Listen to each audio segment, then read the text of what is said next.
Como estaba diciendo, el día de hoy tenemos una invitada muy especial que es María Fernanda Vidal Correa. Ahorita vamos a ver las respectivas, o bueno, ella es politóloga, es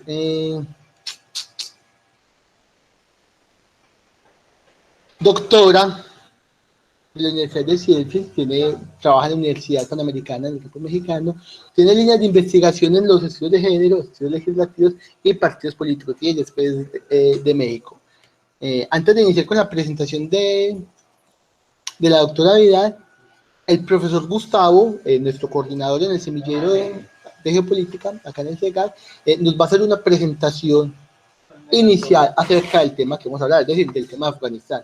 Y ya después la invitada nos va a hacer una exposición sobre la situación de las mujeres en Afganistán. Espero que les guste mucho y Gustavo, tenemos la palabra, comparte la presentación, por favor. Bueno, un momento, por favor. Un momento. Bueno, lo primero es un saludo cordial a todas y a todos. Profesora María Fernanda, muchas gracias por aceptar la invitación a este semillero de estudios de geopolítica y análisis global. Quisimos hacer esta charla abierta, realmente nuestra sesión es solamente integrantes del semillero, pero quisimos hacer esta charla abierta porque consideramos, y de hecho así es, veo personas conectadas que pues de una u otra manera mostraron su interés en participar en la charla. Entonces, ¿por qué? Porque en este semillero solemos abordar temas que tienen relación estrictamente con la geopolítica, pues hay 3 líneas, etcétera, pero pues como ustedes saben, en la geopolítica pertinentes son muchísimos temas. Cuando se nos planteó la posibilidad de que la profe María Fernanda nos acompañara, definitivamente nos pusimos en esa tarea y el aporte valioso, como siempre, de quienes integran este semillero fue fundamental. Entonces, bueno, luego de esta presentación y de darles las gracias pues por la asistencia a esta charla abierta, lo único que yo quiero hacer es hacer como un contexto, trataré de ser muy breve, de Afganistán. Lo primero que hay que plantear es que por el aspecto geográfico y por, digámoslo así, quienes habitan el territorio, Afganistán siempre ha sido considerado como un cruce de caminos, es decir, su ubicación entre el Asia Central, el final del Medio Oriente, si se le puede llamar así, que es como Irán, la India y Pakistán, y pues un leve asomo al bajo vientre de China, lo hacen privilegiado, digámoslo así, en esa ubicación. Esa ubicación precisamente ha hecho que sea objeto de disputa históricamente o objeto de querer dominarlo. De hecho, y a los estudiantes del curso les he recomendado, mucha gente no lo sabe, pero hay un pequeño escrito de Federico Engels, que junto con Marx escribió pues el Manifiesto Comunista. Resulta que hay un escrito pequeño de Federico Engels, se puede encontrar en internet, que es sobre Afganistán. Entonces ustedes dirán, Federico Engels escribió sobre Afganistán, y resulta que sí. En ese breve escrito, Federico Engels, palabras más, palabras menos, plantea lo que hasta la saciedad ha quedado demostrado, y es: quien se meta a Afganistán difícilmente va a poder dominar un territorio con una geografía tan compleja, y sobre todo tratar de hacer una lectura de esa complejidad étnica que tiene Afganistán. Entonces, les recomiendo ese escritico de Federico Engels sobre Afganistán porque me parece que es muy clarificador de la geografía, de la población, etc.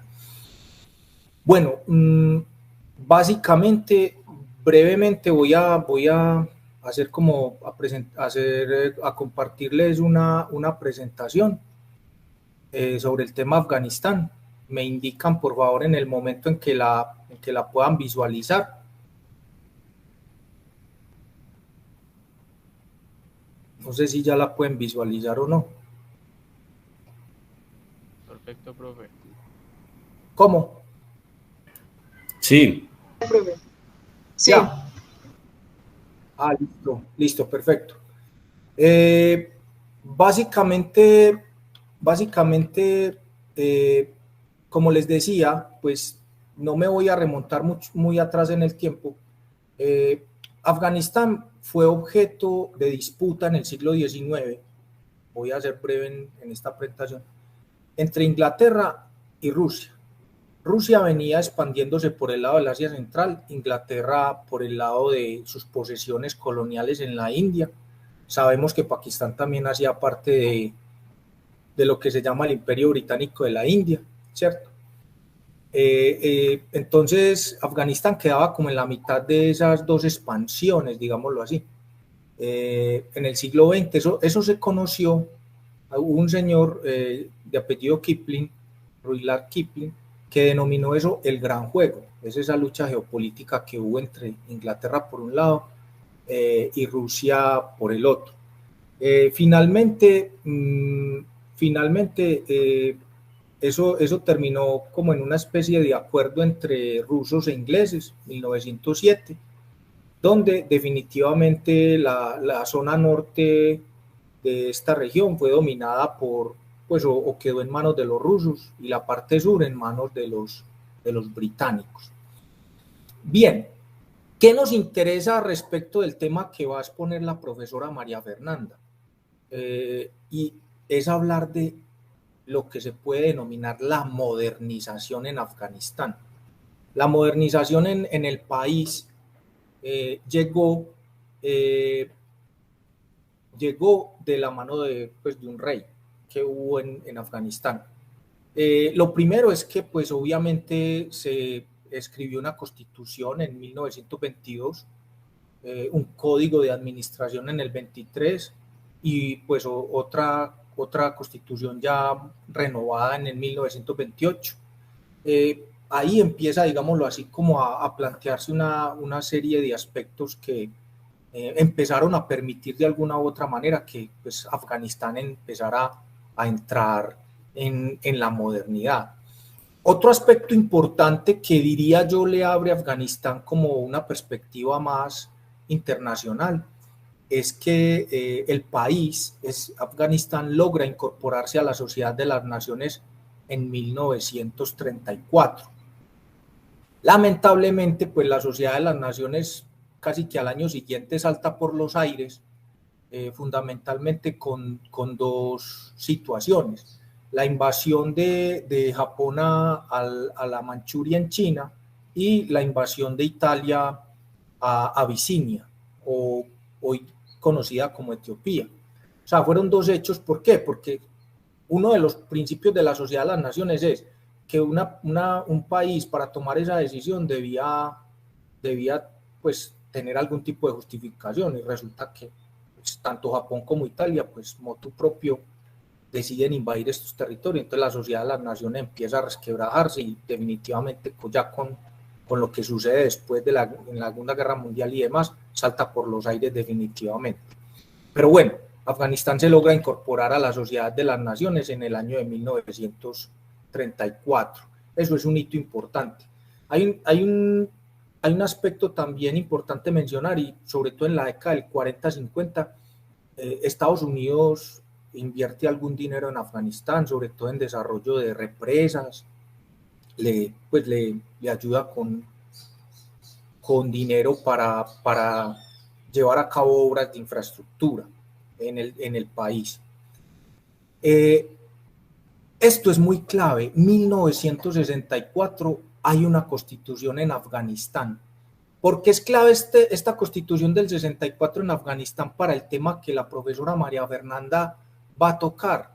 Porque en esta constitución ya se habla de una declaración de derechos para todos los afganos, incluyendo obviamente explícitamente a las mujeres. Y la Loya Jirga, que es ese gran consejo de notables, que son los representantes de todas las tribus, debate esto y lo aprueba, que es muy importante. O sea, todos esos representantes de esas tribus aprueban esta constitución de 1964, donde se le conceden a las mujeres la posibilidad de tener derechos. 1973 hay un golpe de Estado, pues aquí empieza como la situación convulsa en Afganistán, empiezan los golpe de Estado, el rey es depuesto, se establece, o sea, pasamos de una monarquía a una república, y empieza una especie de situación convulsa en Afganistán, donde definitivamente Afganistán no se sale de la lógica de la Guerra Fría, es que estamos en la Guerra Fría. ¿Y qué pasa? ¿Qué pasa en Afganistán en medio de toda esta situación? En 1978, un año antes de la invasión soviética, el gobierno de Afganistán de ese momento se empieza a acercar mucho a la Unión Soviética, hasta el punto de que en este año pues, se da un tratado de amistad y de buena voluntad entre ambos países. Eso obviamente pues tiene resistencias al interior de Afganistán. O sea, mucha gente en Afganistán no estaba de acuerdo en que Afganistán, o por lo menos el gobierno de Afganistán, se acercara a los soviéticos. Resulta que ese acuerdo de amistad incluía que en caso del gobierno afgano verse en peligro, los soviéticos podían intervenir en Afganistán, ¿cierto? ¿Qué pasó? Que obviamente pues hubo una contrarrevolución, es decir, un grupo de personas dentro de Afganistán que no estuvieron de acuerdo con ese acercamiento con la Unión Soviética. Entonces, ¿qué pasa? Que el gobierno, al verse en una situación complicada por esa contrarrevolución interna, pues le pide ayuda a los soviéticos, y ahí es donde en 1979, luego de que ese Consejo Revolucionario le solicita ayuda a los soviéticos, pues los soviéticos se meten y empieza la guerra afgano-soviética. Dura 10 años, de 1979 a 1989. Yo creo que sobre esto no voy a ahondar mucho porque sobre eso se ha escrito demasiado, se han visto muchas películas. Hay un libro de Svetlana Alexievich que les recomiendo, Los muchachos de Zinc, la Premio Nobel de Literatura del año 2015, Voces soviéticas de la guerra de Afganistán, muy interesante. Ella también tiene un libro muy bacano que se llama La guerra no tiene rostro de mujer, que dicen que es por ese que le dan el Premio Nobel. Entonces, esta guerra afgano-soviética obviamente está en el contexto de la Guerra Fría. Entonces, Estados Unidos, ¿qué hace? Apoya a la resistencia afgana en contra del ejército prosoviético, el ejército y el Estado prosoviético de Afganistán. Esto es muy clave con el tema de las mujeres. ¿Por qué? Porque esa resistencia son islamistas muy fundamentalistas, muy restrictivos en ese asunto. Entonces, finalmente ellos son los que ganan. Ellos son los que ganan. ¿Por qué? Porque los soviéticos se retiran de Afganistán en 1989. ¿Y qué pasa? Dejan Afganistán a su suerte. Y como la dejan a su suerte, ¿qué pasa? Entre 1989 y 1994 hay una guerra civil interna. O sea, lo que queda del antiguo ejército de los aliados soviéticos y sobre todo las etnias tayika y uzbeka al norte, enfrentados contra los fundamentalistas pastún en el centro y el sur. Entonces, ¿qué pasa? Que todas estas personas empiezan finalmente en el 94 los talibanes se toman el sur del país y llegan a Kabul. Y al tomar Kabul prácticamente se toman el poder en Afganistán.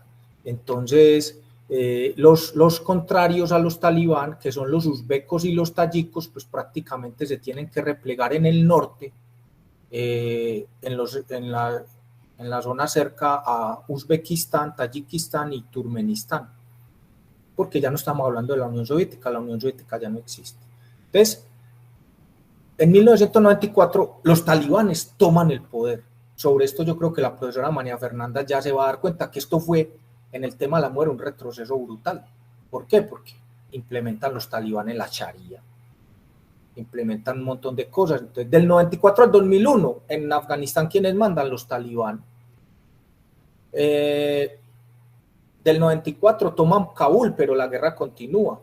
Ya para el 98, pues casi que controlaban todo el territorio.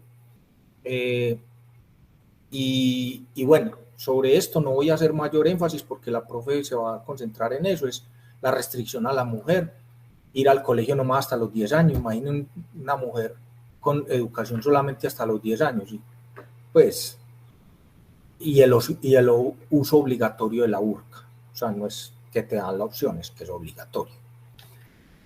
¿Qué pasa en el 2001? En el 2001, Estados Unidos se mete a Afganistán y se retiró hace poquito, o sea, 20 años. ¿Por qué Estados Unidos se mete a Afganistán? Devolvámonos, ataques del 11 de septiembre, Torres Gemelas. Estados Unidos le dice al mulá Omar de los talibán que le entregue a Osama Bin Laden. El mulá dice que no. Entonces Estados Unidos dice, listo, entonces usted está albergando a quienes me atacaron a mí, las Torres Gemelas, yo me meto a Afganistán. Y empieza la ocupación en Afganistán, ocupación que dura por espacio de 20 años. ¿Cuál era el objetivo de Estados Unidos? Y así lo planteó George W. Bush, desmantelar Al Qaeda. Respuesta, ¿logró desmantelarla? No, botó un montón de plata ahí, 20 años metidos y bueno.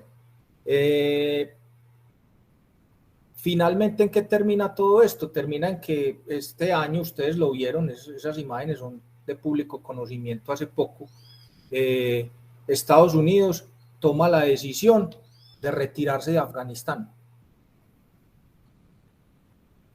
Porque los talibanes empiezan una arremetida y en cuestión de semanas,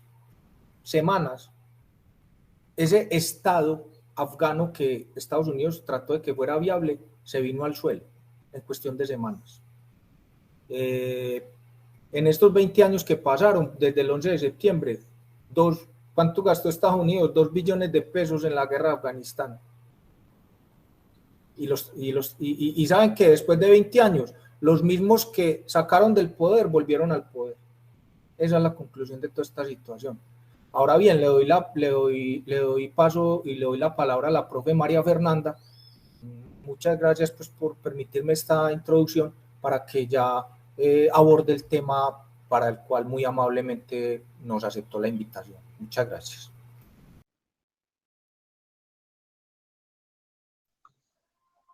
Bien, muchísimas gracias. Voy a compartir en cuanto sea posible y mientras tanto, pues quiero agradecer muchísimo la invitación del Semillero de Estudios de Geopolítica de su universidad y sobre todo con este tema que es de muchísima importancia, de muchísima trascendencia, sobre todo en materia de derechos humanos, ¿no? Porque como lo dijo Hillary Clinton en su momento, los derechos de las mujeres son derechos humanos, ¿no? Y en ese sentido, hablar de esto tiene una trascendencia muy importante en la vida, pues, del 50% de la población en este planeta. Bien, entonces, permítanme y voy a compartir.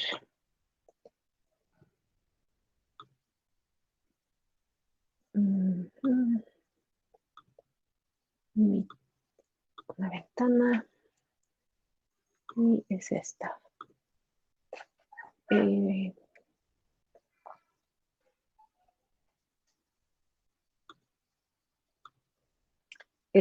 ¿Pueden ver ya la presentación? Sí. Sí, perfecto. Muy bien. Pues comienzo entonces. Kofi Annan, que fue secretario general de las Naciones Unidas, declaró hace más o menos 15 años, cuando ya había un control del nuevo gobierno apoyado por los Estados Unidos en Afganistán, que no podía haber una verdadera paz y recuperación en Afganistán sin una restauración de los derechos de la mujer.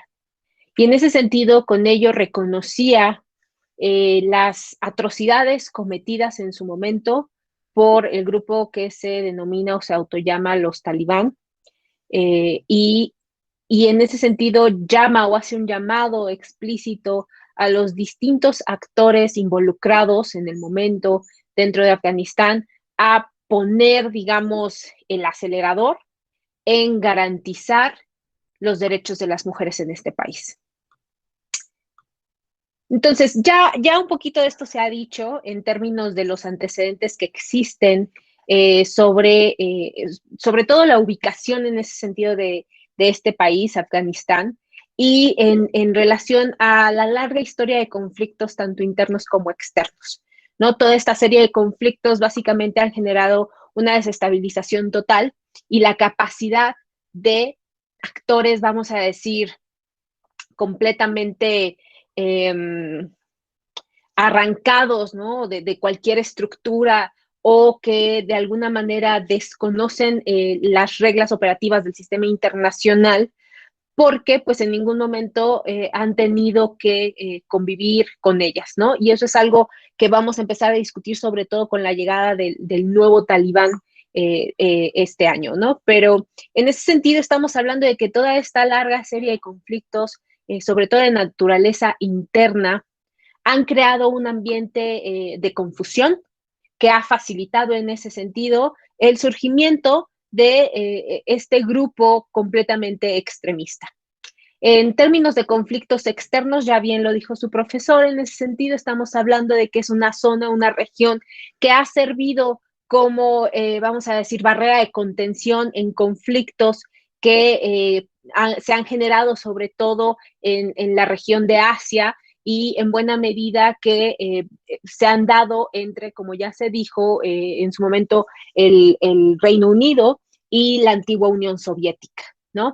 Y más adelante también un poco tiene que ver, y sobre todo en la conformación de estas ideas, ya platicaremos justamente de los orígenes, ¿no? De estas ideologías extremistas que dan impulso y ciertas interpretaciones a la Sharia, pues un poco el vínculo que tiene que ver esta región con la llegada de estas ideologías desde la India, ¿no? Y lo que tiene que ver ahí en ser una región que, como digo, servía como barrera para estos grandes conflictos que se estaban dando. Estamos hablando aquí de siglo XIX, ¿sí? Dos guerras importantes entonces, Reino Unido, siglo XIX, y claramente la invasión de la Unión Soviética en el año de 1979. Aquí es muy importante y vamos a ir platicando por qué la invasión de la Unión Soviética es una cuestión fundamental en términos de las grandes reacciones que vienen y se conforman hacia finales del siglo XX en términos de esta formación de ideologías extremistas y los pensamientos, ideas, concepciones que se tienen del papel de la mujer en la sociedad afgana. Desde que los soviéticos, ya bien lo dijo su profesor, los soviéticos dejaron Afganistán en el año de 1989. Y en ese sentido, hubo una serie de conflictos internos entre los 4 grupos étnicos constitutivos en Afganistán, que finalmente terminaron con la llegada de los Pashtu al poder y con ello la consolidación del poderío talibán en la región. En ese sentido, también es importante destacar que en este momento la ubicación geográfica, geopolítica en ese sentido de Afganistán y considerando los importantes minerales, ¿no?, que se encuentran en este país, Afganistán se vuelve, vamos a decir, clave dentro de el dominó de la geopolítica de Asia Central, ¿no? Considerando en ese sentido rutas comerciales, como ya lo dije, distintos grupos étnicos que asimismo tienen distintas percepciones o interpretaciones de lo que sería la Sharia, y combinado con ello un potencial mineral muy importante en la región, ¿sí? Entonces, todo esto hay que estarlo recordando y trayéndolo a colación cuando estemos hablando entonces del surgimiento y ahora resurgimiento del gobierno talibán en Afganistán y lo que ello significa para las mujeres. Bien, como antecedentes ya específicamente para la situación de las mujeres en este país, podemos decir que hubo varios intentos, sobre todo después de la declaración de independencia de Afganistán. Estamos hablando aquí de principios del siglo XX, más o menos 1916, entre 1916 y 1920, que empieza, digamos, este proceso de consolidación y de formación de lo que se denominaría el Reino de Afganistán. Es en ese momento fundacional en donde los gobernantes en aquella época, sobre todo destacando la participación del rey Amanullah y de su esposa, la reina Soraya, es que comienzan a vislumbrar la posibilidad de crear un reinado en Afganistán similar a las monarquías que en ese momento, vamos a decir, eran modernas, ¿no? Como la monarquía británica. Y ese era el ejemplo a seguir en ese momento, ¿no? El ser una monarquía moderna, con tintes o rasgos de naturaleza occidental, en donde se promoviera en ese sentido una serie de reformas político, económicas y sociales que transformaran a la sociedad afgana y se convirtieran en una sociedad mucho más moderna y de más filiación en ese sentido con la Europa occidental, ¿no? Entonces, el papel del rey Amanullah y de su esposa es vital en la transformación o en el proceso o el intento de transformación de Afganistán durante los años 20, a principios del siglo XX, ¿sí? Se impulsa la educación se observa como el pilar fundacional para poder alcanzar un verdadero desarrollo. Y la educación en ese sentido no se pensó únicamente para los hombres, sino también se incluía a las mujeres, a las niñas. En ese sentido, hay un impulso muy importante, sobre todo liderado por la reina Soraya, en el sentido de propagar la educación para niñas y niños en todo Afganistán. Incluso el rey en algún momento declara que si bien él gobierna, quien es su secretaria de educación es su esposa, ¿no? La reina Soraya. Ella es la encargada en ese sentido de generar todo este proceso de cambio en términos de fortalecer la educación en Afganistán. En ese sentido también hablamos de que hay otros cambios que no cayeron o no fueron bien vistos por los grupos ultraconservadores Pashtú a principios del gobierno del rey Amanullah. Dentro de estos cambios, por ejemplo, fuera de las mujeres que formaban parte de la familia real e incluso mujeres esposas de los ministros de gobierno, empezó a promover un uso moderado del velo. ¿Cómo? Pues fue a través justamente de la esposa y las mujeres de la monarquía y las mujeres de los gobernantes que se empezó a estilar, vamos a decir, la vestimenta y a presentar una mujer afgana mucho más moderna. Hubo incluso un momento en donde en una reunión ante todos los ministros de gobierno, en donde la reina Soraya da un discurso muy importante sobre la educación y la educación para niñas y mujeres y la importancia de dejar atrás prácticas que no estaban sustentadas en la Sharia, ¿no? Y en el Corán específicamente. Y el rey en ese sentido hace un llamado, una invitación a dejar detrás, de lado ya el velo. Y en ese momento la reina, así como las otras mujeres que están ahí presentes, integrantes de la monarquía afgana, se retiran el velo y es a partir de ese momento en donde todas sus presentaciones públicas, la reina Soraya va sin velo y va vestida ya de manera muy occidental. Se impulsa entonces este estilo de vestir mucho más occidental, incluso hay calles reservadas dentro de la capital en Kabul en donde solamente puedes transitar si traes una vestimenta de naturaleza occidental. Se empieza incluso a fomentar lo mismo dentro de los distintos ministros de gobierno, sus familias, y además se empiezan a generar una serie de leyes y de reformas de ley que impulsa una nueva forma de percibir la relación de lo público y lo privado y de lo que va a ser, digamos, la familia y cómo va a ser entendida la familia.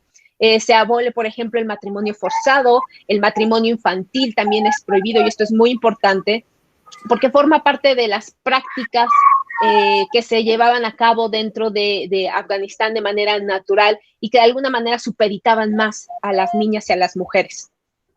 Se elimina la necesidad de presentar una dote nupcial y de este proceso que se le conocía como la venta de novias, ¿no? En donde las familias intentaban ofrecer recursos para que las hijas salieran de casa. Incluso se imponen restricciones importantes a la poligamia y el rey Amun-Alá, a diferencia de muchos otros gobernantes y de muchos otros líderes de los distintos grupos étnicos, decide, por ejemplo, desmantelar el harén y se queda con una sola esposa, lo cual en ese momento verdaderamente yo sé que para nosotros podría ser algo, ¿no? Así como, pues decir, pues claro, ¿no? Solo una esposa, pero si nosotros lo pensamos en una sociedad que cree en la poligamia, que cree en la necesidad de tener 4 mujeres oficiales, ¿no? Que son oficialmente reconocidas por la ley, pues claramente toda esta serie de reformas generan bastante, no solo resistencia, sino muchísima oposición y empiezan a generar protestas y todo ello finalmente genera un impulso en estos grupos ultraconservadores para de alguna manera hacer que dimitiera el rey. Se empieza a generar todo un proceso interno de conflicto que puede desencadenar de nueva cuenta una guerra civil. Entonces, el rey Amun-Alá viene justamente de eso, de una guerra civil. Él llega como gobernante después de una serie de conflictos, ¿no? En guerra civil, y decide que él no quiere eso para su país, y básicamente se genera un proceso de dimisión forzada en el año de 1929, ¿no? Entonces, todo esto provoca una serie de reacciones en donde su sucesor, por ejemplo, reinstala el uso del velo, se repelen una serie de reformas en donde se buscaba garantizar los derechos de las mujeres, se refuerza el purda, que es una práctica religiosa y social que lo que básicamente es que promueve la segregación o la reclusión de la mujer. El purda tiene 2 formas, digamos, de generarse y que actualmente se imponen en Afganistán, ¿no? Y en otros países musulmanes. Tiene una forma de naturaleza, vamos a decir, física, ¿no? En donde la segregación se da de manera física. Por ejemplo, una de las cosas que acaba de anunciar el nuevo gobierno talibán es que efectivamente las mujeres podrán regresar a las universidades, pero va a haber educación segregada, o sea, las mujeres por un lado, los hombres por el otro. Entonces, eso es parte del purda. Pero también hay otro tipo de purda, que es un requisito en donde las mujeres deben de cubrir su cuerpo, ¿no? Y entonces es esa separación que te genera esta, digamos, en este caso en Afganistán, el uso de la burka, ¿no? Para cubrir piel, rostro, pelo y básicamente ocultar su forma y en ese sentido también aislarse y segregarse del mundo externo. Entonces, eso se retoma, ¿no? Y se impulsa. Después de la Segunda Guerra Mundial, si bien se realizan distintas reformas para garantizar la modernidad del país, ¿sí? Por ejemplo, en el año 1946 se funda la Women's Welfare Association, que digamos, tiene un papel sumamente importante en Afganistán, sobre todo durante los años 50 y 60, para garantizar la educación de las mujeres, ¿no? Y que inclusive a partir del año 1950 la Universidad de Kabul empieza a aceptar mujeres en las universidades. Estamos hablando de que hay una combinación muy importante, ¿no? De este estira y afloja, ¿no? En el sentido de impulso ciertas reformas y ciertas leyes que de alguna manera pretenden impulsar el avance de los derechos de las mujeres y de las niñas, pero al mismo tiempo convivo con este estado, digamos, religioso con base en la Sharia, y con ciertas prácticas que perduran. Sobre todo estas prácticas se ven, no de ninguna manera dejan de ser parte de la cotidianidad en las zonas rurales, ¿no? Entonces, en el año 1953, con la elección de Mohammed Daoud Khan como primer ministro, estamos hablando de que se empieza a ver verdaderamente de nueva cuenta, así como lo fue con el rey Amun-Alá y con su reina Soraya, el impulso de una serie de reformas sociales. ¿Para qué? Sobre todo para demandar una presencia pública de las mujeres, para garantizar ciertos espacios, ¿no? Para las mujeres. aquí lo estamos viendo sobre todo también a raíz del impulso que se empieza a dar de parte de la recién formada Organización de Naciones Unidas, en donde la ONU de alguna manera estaba intentando generar mecanismos a través de los cuales se pudieran garantizar al menos ciertos derechos básicos, ¿no? Como el derecho a la salud, que en el caso de Afganistán, la muerte materna, por ejemplo, y la desnutrición infantil, se presentaban con cifras sumamente altas, ¿no? Y que incluso si bien se ha mejorado, se teme que haya un retroceso. Entonces, viene todo este impulso a finales de los años 50, principios de los 60. Como ya lo dijeron, la Constitución de Afganistán efectivamente en el año de 1964 reconoce la equidad entre hombres y mujeres. Y lo más importante, le otorga a la mujer el derecho a votar y a ser votada. ¿Eso qué significa? Que puede ocupar cargos en el gobierno, ¿no? Esto es sumamente importante porque de alguna manera empezamos a ver que si las mujeres logran ocupar puestos de elección, pues muy probablemente puedan ejercer algún tipo de representatividad para sus propias, vamos a decir, integrantes, ¿no? En ese sentido, de unas mujeres que representen otras mujeres. Sin embargo, como les decía, esto se da en las ciudades, ¿no? Esto se da de alguna manera siempre en donde la modernidad, por así decirlo, de alguna manera se impone, ¿no? Entonces, claramente en Kabul las mujeres podían aparecer sin velo, podían ocupar cargos públicos, podían tener distintos trabajos, doctoras, enfermeras, ingenieras, ¿no? O sea, había una cierta cabida o cierta ya incluso responsabilidad en términos gubernamentales que se le estaba dando a la mujer. Pero, digamos, la mayoría de las mujeres continuaron estando excluidas porque la mayoría de las mujeres no llegaban a la capital, la mayoría de las mujeres, digamos, en cuanto entraban a la adolescencia, ¿no? Más o menos entre los 10 y los 14 años, una vez que acababa esta etapa de la niñez y que podían estar afuera de sus casas y demás, una vez que llegaban a esta etapa de la adolescencia, pues a sus casas y no se les volvía a ver hasta que eran abuelas, ¿no? Porque incluso, digamos, esta concepción del papel de la mujer siempre ha sido en términos de la puerta de su casa para adentro, ¿no? Y todo pasa adentro porque básicamente, de acuerdo a ciertas interpretaciones de la Sharia, las mujeres o niñas, bueno, sobre todo las mujeres, no pueden ser vistas en términos físicos sin la burka por alguien, hombre, que no sea de su propia familia, ¿no? Ahí hay una cuestión de sangre, ¿no? Que es lo que supuestamente permite ese vínculo visual. Entonces, las reformas tienen poco efecto fuera de las ciudades, las zonas rurales siguen siendo dominadas por sociedades tribales completamente patriarcales, ¿no? En donde claramente priva la ideología pashto de la que más adelante vamos a estar hablando. Entonces, con la llegada del Talibán en el año de 1966, ¿qué es lo que sucede? ¿No? Se toma el control de la mayor parte del país, efectivamente derivada de un conflicto interno de una guerra civil tras la salida de la Unión Soviética, en donde estos 4 grupos étnicos se enfrentan, pero los pashto eran el grupo étnico mayoritario, ¿no? Y aquí era muy importante en términos de los números, ¿sí? Cómo se podían generar los ejércitos en aquel momento, ¿no? Sobre todo, además, no estemos pensando en estos grandes ejércitos modernos, estadounidenses o las grandes demostraciones que nos hace China, ¿no? Sobre su ejército, no. Aquí estamos hablando de verdaderamente un ejército que está formado por civiles, básicamente, integrantes de distintos grupos, ¿no? De estas zonas rurales que lo que buscaban, pues, era imponer sobre todo una forma de pensar, una forma de ver a la sociedad y cómo organizar a esta sociedad. Entonces, es en el año de 1996 que después de un proceso importante de conflicto interno, es que este grupo de origen pashto logra tomar el control, ¿no? Se hacen llamar talibán. Talibán básicamente significa estudiantes de la Sharia, estudiantes del Islam, estudiantes, ¿no? de básicamente las leyes dictadas por el profeta, ¿no?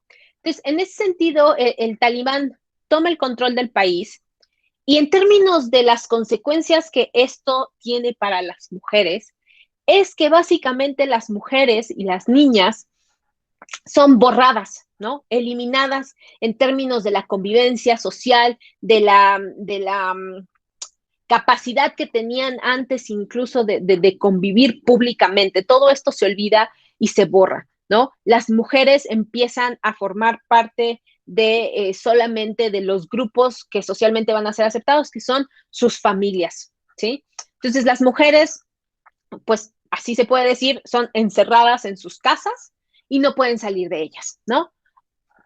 Porque si salen de ellas pueden sufrir castigos que en muchos casos, y lo sabemos, está sumamente de eso, es muy bien documentado, fueron incluso apedradas, por ejemplo, en muchos casos, o con latigazos hasta la muerte, ¿sí? Entonces, algunos ejemplos de lo que implicó en los años, a finales de los años 90, el gobierno del Talibán para las mujeres en Afganistán, pues dejaron de asistir a la escuela, ¿no? La mayoría de las mujeres y las niñas que querían recibir una educación lo tenían que hacer en escuelas que estaban básicamente ocultas, ¿no? Y que en todo momento se corría el peligro de que si los talibán se enteraban de que estaban estas escuelas, las profesoras, por ejemplo, podían ser asesinadas, ¿no? Por estar yendo en contra de los preceptos, ¿no? Dictados por la Sharia. La mayoría de los trabajos fueron prohibidos, las obligaron a usar el burka. Ahorita vamos a platicar un poco acerca de estas distintas formas de cubrirse. Y vigilaban y controlaban toda su vestimenta, su apariencia, zapatos, por ejemplo, de tacón estaban prohibidos, el maquillaje estaba prohibido, ¿sí? Y en ese sentido, lo que se impulsó fue básicamente un control absoluto de todos los aspectos de la vida de las mujeres en Afganistán. No había manera de que se perdiera el control, ¿sí? ¿Por qué? Porque entonces había consecuencias muy importantes que podían terminar con la pérdida de la vida, ¿no? Las mujeres, por ejemplo, tenían prohibido salir a la calle sin un pariente consanguíneo hombre, ¿no? En muchos casos, por ejemplo, se documentó que hubo muchas niñas y mujeres que fallecieron en sus casas por no ir a un hospital a recibir atención médica. ¿Pero por qué no iban a un hospital a recibir atención médica o a una clínica a recibir atención médica? Porque no tenían un pariente consanguíneo hombre que las pudiera acompañar a la calle y que pudieran entonces ir a buscar atención médica. En otros casos salían y eran recibidas con latigazos o eran apedradas en el camino, y también entonces en ese sentido pues se encontraban en una situación vulnerable que en muchas ocasiones, y también documentado, terminaba con la muerte de estas mujeres. Las mujeres no podían y no debían de usar la voz en alto en público, ¿sí? ¿Por qué? Porque los extraños no debían de escuchar la voz de las mujeres, ¿sí? Por creer que esto era, básicamente desvirtuaba a las mujeres, ¿no? Entonces, un extraño no podía escuchar tu voz y tenías que, en ese sentido, básicamente guardarte en casa, ¿sí? Otro ejemplo, todas las ventanas de las casas, tanto de la planta baja como del primer piso, debían de estar pintadas, tener mosquiteros, cortinas o tapadas, para evitar que las mujeres pudieran ser vistas desde la calle, ¿no? Entonces, esto no podía pasar. Básicamente se prohibió fotografiar, filmar, exhibir cualquier imagen de mujeres en periódicos, en libros, en tiendas, incluso dentro de las propias casas, ¿sí? O sea, había ya aquí una regulación, como decía yo, total de la vida de la mujer en todos sus ámbitos, ¿sí? Ya lo privado y lo público, digamos, se borraba en el sentido de hasta dónde podía llevarse a cabo el control y la supervisión por parte del gobierno talibán. Estas reglas tan estrictas se lograban cumplir por castigos sumamente severos, ¿sí? E incluso para transgresiones sumamente pequeñas, para transgresiones que incluso para el propio gobierno talibán eran consideradas menores, en muchas ocasiones, y dependiendo sobre todo de la situación, digamos, de ubicación geográfica, de si una mujer está en Kabul o si está en una región rural, pues podía haber castigos bastante desiguales, en donde una mujer fuera azotada por algo, mientras que para otra mujer simplemente fuera una reprimenda que le tuviera que dar el marido, ¿no? Entonces, en ese sentido, la llegada del talibán verdaderamente transformó la vida de las mujeres. Y sobre todo porque hay que considerar que antes de esto, el gobierno soviético tenía una visión bastante distinta del papel que debía de tener la mujer en la sociedad, ¿sí? Incluso, y digamos, sin ánimos de defender para nada el dominio soviético, una de las características que tenía en ese sentido la Unión Soviética y que de alguna manera se impulsó dentro del control que tenía de los estados satélite, pues era justamente esta visión del papel de la mujer, ¿no? Como parte, digamos, en ese sentido, con un rol igualitario, casi igualitario, ante su contraparte, los hombres, ¿no? Entonces las mujeres, por ejemplo, se podían enrolar en el ejército, eran partícipes, ¿no? En ese sentido de la vida militar, ¿no? Del trabajo y de la distribución y la concepción de la distribución del trabajo en una sociedad de naturaleza, pues, autodenominada socialista, ¿no? Entonces, claro que esas ideas chocaban completamente con la visión que tenía esta sociedad pashtu ultraconservadora sobre el papel de la mujer, ¿no? Y las interpretaciones que ellos le daban a la Sharia. Y ahorita vamos más adelante a hablar un poco de eso, ¿no? Entonces, ya teníamos una sociedad en Afganistán que intentaba impulsar la modernidad, con algunos, vamos a decir, deslices, con idas y regresos en términos de el impulso que se le daba a algunas leyes para garantizar los derechos de las mujeres, pero hay un, digamos, un corte de caja, ¿no? Un corte y una brecha completamente grande y dura que se impone con la llegada del Talibán, en donde verdaderamente hay un antes y un después, ¿sí? En términos de qué, pues de las represalias, los castigos, el hostigamiento y la violencia que vivieron las mujeres y las niñas en estos años, que además, digamos, podríamos decir entre 1996 y 2001, no es tanto tiempo, pero fueron 5 años que claramente marcaron a una generación, ¿no?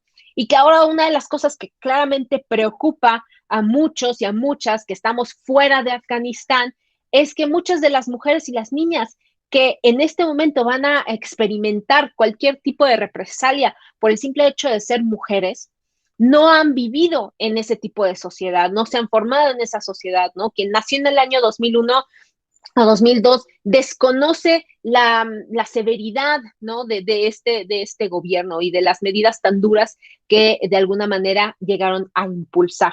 Y entonces, en ese sentido, digamos, han conocido siempre una vida un poco más abierta y de libertades. No estoy diciendo que era una vida perfecta, para nada, porque claramente en Afganistán hay muchísimos problemas que requieren atención y de solución, pero había esa posibilidad de pensar en libertad y de posibilidades de pensar en una vida mejor. Y en este momento eso está siendo cooptado completamente. Bien, entonces, Afganistán con la llegada del siglo XXI.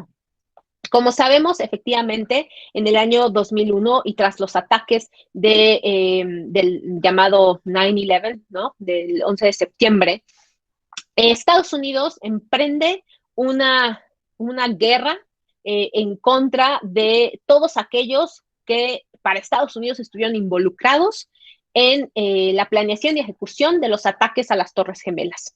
En ese sentido, también se da entonces un proceso de persecución hacia estos grupos que, de acuerdo a la información que tenía la inteligencia del gobierno de los Estados Unidos en aquel momento, estaban siendo ocultados, estaban siendo hospedados básicamente por el gobierno afgano de los talibanes.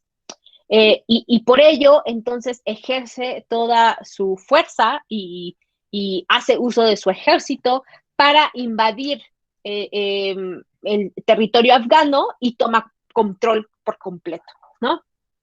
Como ya se mencionó, hay una inversión, vamos a decir, absurda de recursos, ¿sí? Con el propósito efectivamente de perseguir a ciertas personas identificadas como parte de Al-Qaeda, ¿no? Lo vimos, por ejemplo, en la persecución que se hizo de Osama Bin Laden, que al final ya no estuvo en Afganistán, pero se hizo todo este proceso de persecución. Entonces, con la llegada del ejército estadounidense en Afganistán, el grupo talibán, el gobierno talibán, pierde control completo. Algo aquí que es muy importante mencionar, el grupo talibán se rinde en un inicio y le propone al ejército estadounidense negociar. El ejército estadounidense y el gobierno liderado por George Bush dice, no queremos negociar y nos vamos a dedicar básicamente a esta cacería de brujas. Muchos ahorita, por ejemplo, dicen, bueno, ¿qué hubiera pasado si efectivamente se hubiera negociado? Eso de alguna manera hubiera podido impedir que en este momento tengamos otra vez al talibán presente, y sobre todo porque a pesar de los millones y millones de dólares que se invirtieron en Afganistán, la cantidad de hombres y mujeres que fueron desplegados como tropas militares, la presencia completa y concreta de Estados Unidos, Reino Unido, por ejemplo, Francia, que estuvieron presentes en Afganistán, parecería que no hizo ningún tipo de mella, ¿no? A los talibanes, y en ese sentido incluso los fortalecieron, y sobre todo al día de hoy es que pueden decir que de alguna manera ellos fueron los que ganaron en el proceso de negociación y son hoy más fuertes que nunca gracias a que pues básicamente lograron deshacerse de los Estados Unidos, ¿no? Entonces, con la llegada de los Estados Unidos a Afganistán se promueve la formación de un nuevo gobierno, y como parte, digamos, de la agenda que a este nuevo gobierno se le encargó, fue justamente el trabajar en garantizar los derechos de las mujeres y las niñas, promoviendo de alguna manera derechos vinculados a salud, educación, participación política y participación económica, ¿no? Esos fueron los 4 grandes rubros que se impulsan, y una de las cuestiones que se vio que era muy importante de alguna manera garantizar, pues era el cese de violencia, ¿no? Porque muchas de estas mujeres que justamente vivían encerradas en sus casas, pues fueron muchas de ellas víctimas de violencia, violencia intrafamiliar, que de ninguna manera se podía reportar, ¿no? Entonces, en 2009, a partir del trabajo de múltiples organizaciones, de destacadas activistas por los derechos de las mujeres en Kabul, organizaciones como UNIFEM, Derechos y Democracia, Red de Mujeres Afganas, la Comisión de Mujeres en el Parlamento y el reciente creado en ese momento Ministerio de Asuntos de la Mujer en Afganistán, impulsaron la creación de la Ley para la Eliminación de la Violencia contra la Mujer. En 2009 se hace ley y a partir de ahí se generan los protocolos para justamente atender cualquier denuncia que se hiciera en materia de violencia contra las mujeres. En ese sentido, la EBAU resultó en un aumento de denuncias, efectivamente, y un aumento en la investigación de delitos violentos cometidos contra mujeres y niñas. Si bien ello no garantizó en ese sentido que se generara un aumento en las condenas contra los responsables, sí se empezó a generar un proceso de mayor conciencia, ¿no? Sobre todo en las mujeres que entendían y reconocían que no podían ellas sufrir de violencia, ¿no? Porque antes estaba como normalizado, era parte del día a día, y además, aunque no lo quisieras, aunque dijeras, es que están violando mis derechos humanos, en realidad no había manera de denunciarlo, ¿sí? Porque las mujeres habían sido privadas básicamente del ejercicio de sus derechos ante el gobierno talibán. Entonces, hay una serie de apoyos y financiamientos internacionales, y el gobierno afgano básicamente a partir de estos financiamientos y ya con un marco jurídico creado, puede establecer, por ejemplo, unidades policiales especializadas, que se le denominaron unidades de respuesta familiar, que estaban justamente encargadas de atender, por ejemplo, denuncias y atender a las víctimas. Hubo fiscalías y tribunales especializados para implementar esta ley de eliminación de la violencia contra la mujer. Hubo procesos de capacitación incluso, y en ese sentido hubo mecanismos que se generaron en términos de educación para educar a la policía, para educar a los magistrados, para no solamente educar a las víctimas, sino también educar, digamos, al gobierno que necesitaba o era el garante, ¿no?, de estos derechos. Particularmente es en las áreas urbanas en donde esta ley genera una mayor conciencia y es en donde más se pudieron ver los resultados iniciales, ¿no? En donde verdaderamente se lograron consolidar instituciones judiciales que respondían ante las denuncias de cualquier evento de violencia contra mujeres y niñas, ¿no? Se seguía visualizando, y como se sigue viendo incluso hasta el día de hoy, estas diferencias sumamente importantes y extremas de las grandes brechas entre zonas rurales y zonas urbanas. Pero, digamos, se veía o se creía que el impulso, ¿no?, de este tipo de programas y de políticas públicas iban a poder terminar permeando a las zonas rurales, ¿no? Y que se iba a poder entonces empezar a generar un cambio de naturaleza, sobre todo generacional.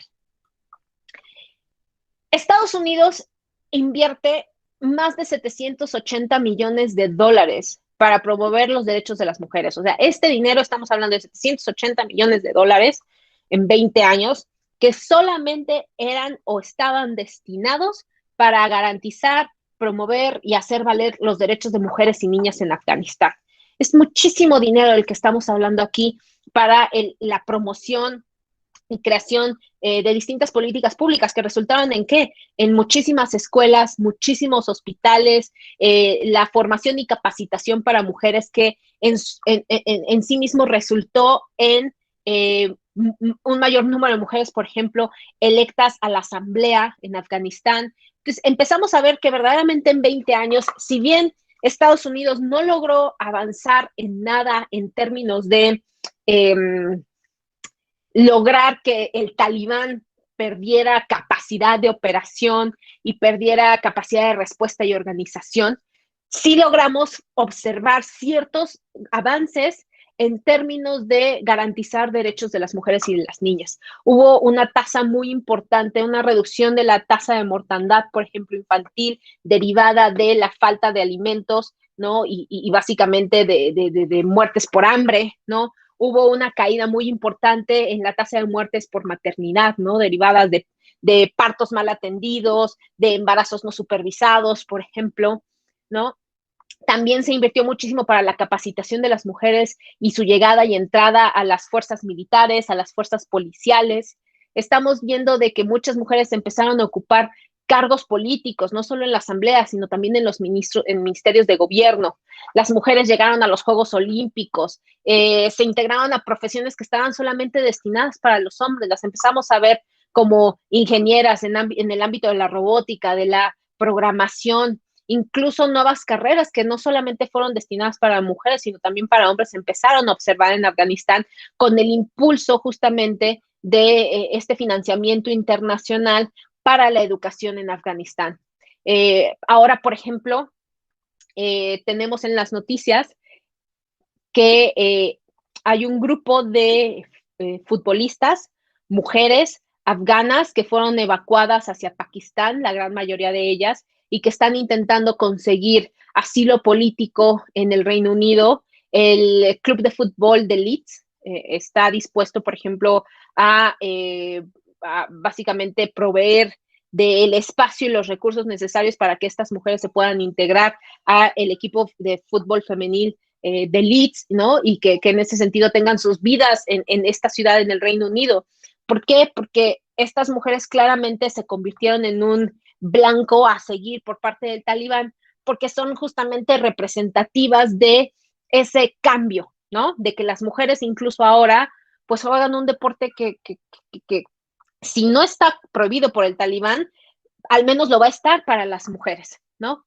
Entonces estamos viendo que hay muchísimos indicadores que nos hablan de que efectivamente todos estos recursos, esta capacidad de cambio y de generación de políticas públicas en los últimos 20 años, al menos en el caso de las mujeres y las niñas, estaban comenzando a tener efectos positivos y de cambio en este país. De acuerdo al Global Gender Gap Report, el último, el que acaba de salir en el año 2021, fue el primer reporte de esta naturaleza que es emitido por el Banco Mundial, el Global Gender Gap Report, que sale básicamente todos los años, pero es el primer reporte en donde se incluyen cifras para Afganistán, porque las cifras obviamente deben de ser suministradas el año anterior por el gobierno. Entonces, en 2020, el gobierno afgano logró suministrar las cifras para poder incluir en este reporte del Banco Mundial a su país, ¿no? Y entonces estamos viendo que si bien Afganistán está en la última posición, 156 de los 156 países, con un puntaje de .444, cuando tenemos países como Islandia con un puntaje de .989, ¿no? Podemos ver pues grandes diferencias si se le compara con otros países ultra desarrollados de Occidente. Pero en sí mismo el reporte también nos habla de esos cambios, ¿no? Que se pueden ver a partir de los subíndices que lo integran. El GGGP, perdón, mide las desigualdades de género, ¿no? En 3 aspectos importantes de desarrollo humano: Estamos hablando aquí de salud reproductiva, que se mide, por ejemplo, por la tasa de mortalidad materna, la tasa de natalidad de las en adolescentes, ¿no? También se constituye por un subíndice que es el de empoderamiento, que se mide, por ejemplo, por la tasa de escaños parlamentarios ocupados por mujeres, la proporción de mujeres y hombres adultos que tienen participación en otras áreas de gobierno, ¿no? También tenemos un subíndice de educación en donde se mide la proporción de hombres y mujeres con educación que nosotros le llamaremos de naturaleza primaria y secundaria. Y también hay un indicador de situación económica que está medida a través de indicadores de participación en el mercado laboral, la tasa de participación en la fuerza laboral, y la relación obviamente de estas tasas en términos de la brecha entre hombres y mujeres mayores de 15 años, ¿no? Entonces, aquí es súper importante destacar los logros en materia educativa, en donde la tasa de desigualdad es, y digamos, yo sé que suena terrible, pero ya es tan solo de 49%. Estamos hablando de que a principios del siglo XXI se creía, o las pocas mediciones que se podían estimar, se creía que solo el 10% de las mujeres tenían algún tipo de educación y ni siquiera se sabía, digamos, hasta qué nivel o de qué naturaleza, ¿no? Entonces, aquí estamos hablando de que la brecha entre hombres y mujeres es ya tan solo del 49%, ¿no? Entonces es un gran avance. En términos de salud y supervivencia es en donde se observa el mayor avance, en donde ya la tasa de la brecha de género en términos de la expectativa de vida, por ejemplo, es ya tan solo del 6%, solo hay una diferencia del 6% entre la edad entre la expectativa de vida de mujeres y hombres en Afganistán, ¿no? En participación y oportunidades económicas es en donde se observa el mayor el menor de los avances, en donde solamente el 18% de las mujeres tienen o están integradas, ¿no?, al mercado laboral, por ejemplo. En términos de la posición de participación política, Afganistán no se encuentra en el último lugar, que sería el 156, se encuentra en el 111. Si bien no es que esté en un lugar aceptable, no se encuentra hasta abajo de la lista, ¿no? Entonces, aquí estamos observando que claramente en distintos de los subíndices de este GGGP es que ha habido grandes mejoras derivadas del fortalecimiento de política pública dirigida, ¿no? En ese sentido, a una población en específico que son mujeres y niñas. Ahora bien, con la llegada de los talibanes, los derechos de las niñas y las mujeres, se dice, a través del vocero de este gobierno, que se encuentra en este momento creo que en Qatar, es que los derechos de las mujeres y las niñas se respetarán, y yo lo digo entrecomillado, porque esto es nada para mí, ¿no? Porque en realidad va a estar sujeto básicamente a interpretaciones. ¿Por qué? Porque se va a respetar el derecho de niñas y niños, de niñas y mujeres, a partir de los preceptos de la Sharia, ¿no? Y aquí es en donde entonces vamos a empezar a hablar justamente de la Sharia, de qué es eso de la Sharia y cuáles son entonces esas características ideológicas que de alguna manera Hola, profe, hacen... buenas noches. ¿Sí? Ok, continúo. Entonces, hablaremos de la Sharia y de las características ideológicas que distinguen al grupo talibán de otros grupos, vamos a llamarles fundamentalistas y no fundamentalistas musulmanes islámicos, ¿sí?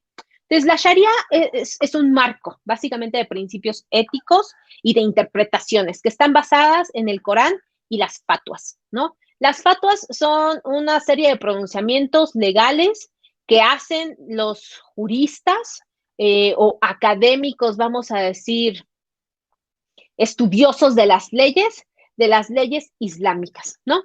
Entonces, la Sharia en realidad es todo y nada, ¿no? Porque uno puede decir, bueno, es que en el Corán no viene específicamente que las mujeres deberán de usar una burka, ¿no? Pero entonces, como hay una interpretación que algunos juristas académicos del Islam han hecho a partir de lo que dice el Corán, han generado fatuas y entonces es que se interpreta que las mujeres deben usar burka, ¿no? Y ahorita vamos a hablar justamente de ese ejemplo un poquito más adelante.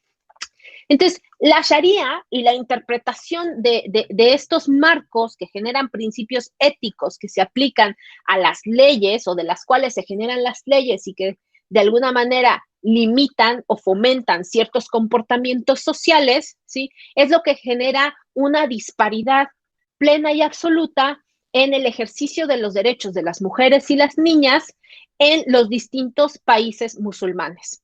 Ahora bien, con esto no quiero decir que el Islam de facto, ¿no? El Corán, las fatuas, se piensen y se ejerzan como mecanismos a través de los cuales se pretenda disminuir a las mujeres y a las niñas. Tampoco quiero decir que el Corán está escrito de manera que sea contrario a los derechos de las mujeres. Incluso sabemos, ¿no? De estudios de aquella época, aquí estamos hablando de Europa medieval, ¿no? Y de la región de Asia y de cierta parte del norte de África, ¿no? En aquella época, que incluso las mujeres en estas regiones que hoy conocemos como Irak, Irán, ¿no? Pero la antigua Persia y demás, tenían más derechos las mujeres por el Corán que las mujeres en Europa medieval, ¿no?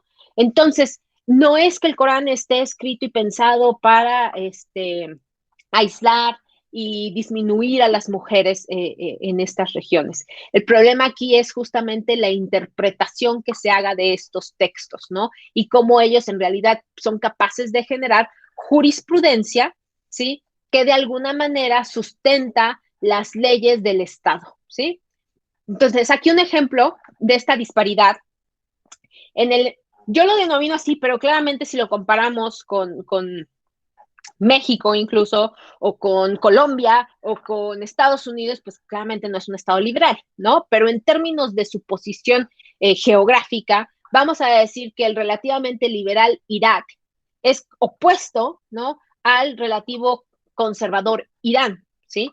¿Por qué? Porque, digamos, la interpretación que hacen sus líderes políticos de la Sharia y de cómo eso orienta las leyes y cómo eso finalmente protege o no ciertos derechos, hace que entonces para las mujeres sea relativamente mejor vivir en Irak que vivir en Irán, ¿no? Entonces, en la Constitución, por ejemplo, de 2005 de Irak se garantiza la igualdad entre hombres y mujeres, mientras que en Irán las mujeres tienen libertad de movimiento, ¿no? Y de alguna manera, por ejemplo, tenemos otro estado como Arabia Saudita, en donde es justamente de naturaleza ultraconservadora fundamentalista, en donde hasta hace poco la interpretación que se hacía de la Sharia limitaba la capacidad de las mujeres de viajar, incluso adentro del propio país, ya no se diga de salir, porque para salir se necesitaba el acompañamiento de un hombre de la familia con una relación sanguínea, y claramente la autorización del padre o del esposo, de quien ejerciera, digamos, esa poder tutorial, ¿no? Sobre las mujeres. Las mujeres no podían realizar ciertos trabajos, estaban vetadas y en algunos casos siguen estando vetadas. Hay un reporte muy interesante que hace el Banco Mundial también que se llama Women and the Law, en donde se reporta, por ejemplo, qué leyes discriminan en qué países en contra de las mujeres, ¿no? Y reportan justamente cuáles son las leyes que prohíben el ejercicio de ciertas profesiones. Por ejemplo, en Rusia, de acuerdo a este reporte, las mujeres no pueden conducir trailers, ¿no? Camiones de carga, por ejemplo. Entonces, esa es una de las diferencias. En el caso de México, por ejemplo, en el reporte todavía del año 2020, se hablaba del artículo 152 de nuestro Código Civil, en donde se habla de cómo es que la mujer puede solicitar su divorcio, ¿no? Y entonces ciertos requisitos como una prueba de embarazo, ¿no? Por ejemplo, y entonces que eso es discriminatorio en contra de las mujeres. Y así, este reporte del Banco Mundial nos habla específicamente de estos países como Arabia Saudita, en donde las mujeres no pueden ejercer ciertas profesiones y hasta hace poquito, recientemente ya se permite, las mujeres, por ejemplo, no podían conducir un vehículo, ¿no? Eso estaba completamente prohibido. Bien, entonces con la llegada de los talibanes, varios versículos del Corán y sus interpretaciones ponen en riesgo el ejercicio de los derechos de las mujeres. Por ejemplo, varios versículos del Corán dicen que los hombres y las mujeres fueron creados a partir de la misma esencia. Que en ese sentido, una interpretación justamente de estos versículos del Corán es que las mujeres y los hombres pueden o son iguales entre sí, ¿no? Pero para la interpretación de algunos, que también viene contenido en el Corán, es que los hombres son el Qawamun en relación a las mujeres. ¿Qué significa esto? Que son protectores y los que proveen de sustento, ¿no? Los que son los llamados, así lo traducen, mantenedores. Pero para muchos esto implica una connotación de superioridad, dado que te protejo y proveo el sustento, soy superior a ti, ¿no? Y en ese sentido nos coloca en una relación desigual de poder, ¿sí?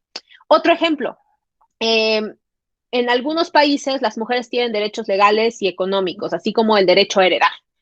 Pero aquí la interpretación que se haga del Corán puede determinar cómo se ejercen estos derechos. Entonces, en algunos países, como en Arabia Saudita, una hermana, ¿no? Donde un padre fallece, la hermana va a recibir la mitad de la herencia que recibe el hermano. ¿Por qué?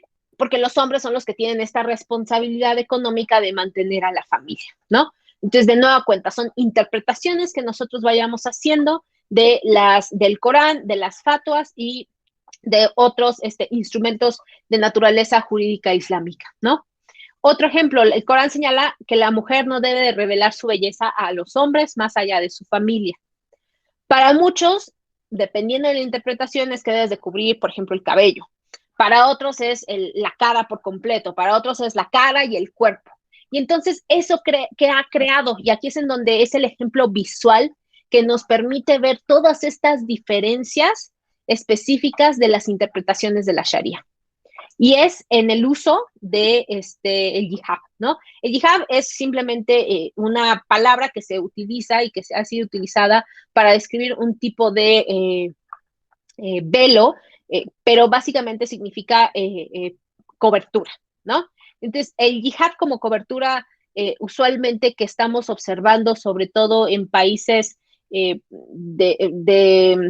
Asia, pero más hacia, vamos a pensar, Asia Pacífico. Estamos hablando aquí de Indonesia, estamos hablando, digamos, Indonesia es el país del Asia Pacífico con la mayor población musulmana, ¿no? En donde la interpretación es un poco más relajada de lo que se observa en estos otros estados de Asia Central, en donde solo se usa justamente el yihad, ¿no?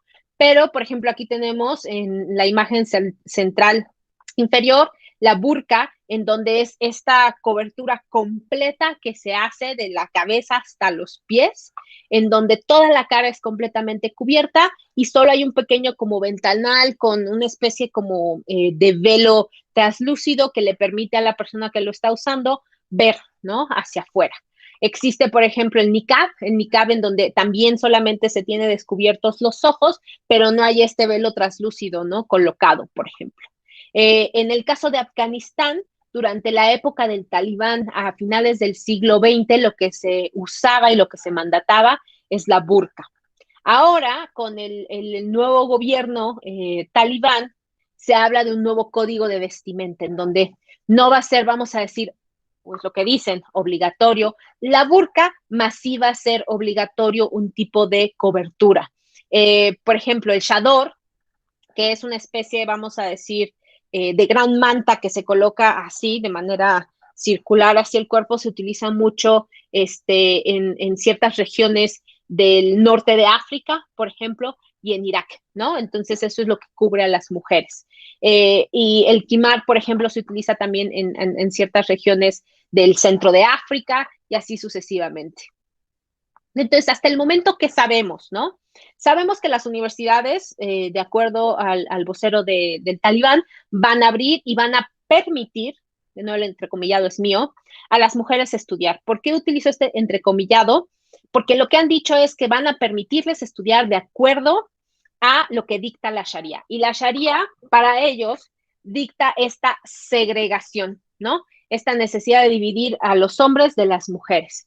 Ahora bien, las universidades ya empezaron a recibir a los estudiantes hombres, pero no han dicho en qué momento van a tener las adecuaciones en las instalaciones como para poder recibir a las mujeres, ¿no? Se habla de que tal vez sean instalaciones separadas o horarios distintos y demás, pero esto en realidad no se ha echado a andar.